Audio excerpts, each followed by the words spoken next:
So, why this sort of matters, at least right now, and I think it's always mattered. I think it's been in the recent news of seeing sort of the Arab Spring and our realm of possibility of, what we as a collective can and can't do. I think that has sort of spurred us to action. I think, particularly as a student, we know that student loan debt has hit $1 trillion and it's exceeded credit card debt.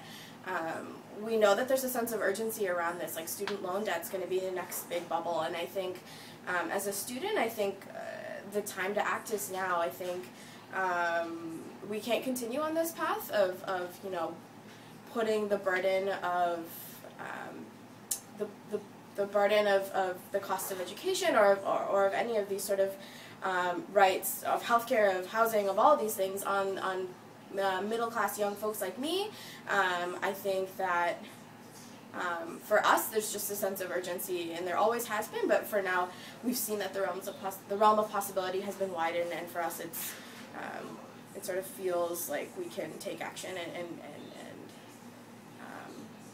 And if you had an opportunity to talk to Albert Lord, what would you say? Oh my gosh, if I had an opportunity to meet with Albert Lord, I would.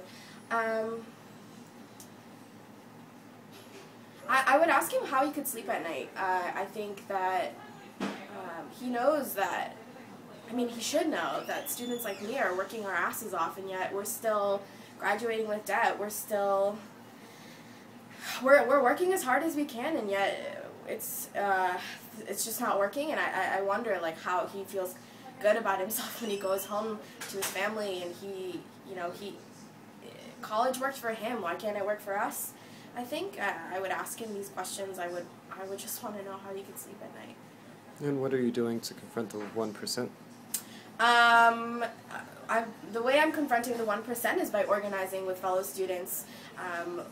Not even a month ago, I was at Sallie Mae with the United States Student Association and the Student Labor Action Project, which is a coalition of joint action between the United States Student Association and Jobs with Justice. And we had an action against Sallie Mae, and we marched on the streets of Washington, D.C., and we confronted Sallie Mae, and we asked them for a meeting with Albert Lord, and unfortunately, he didn't meet those demands, and 36 of really awesome, amazing organizers sat down, put their physical bodies on the line, and said, if you're not going to meet with us, we're willing to get arrested. I think it was super empowering to see students take that kind of stand on an issue that's profoundly affecting people just like me across the country, sort of ordinary folks, to be able to sit down, to say, I want a meeting.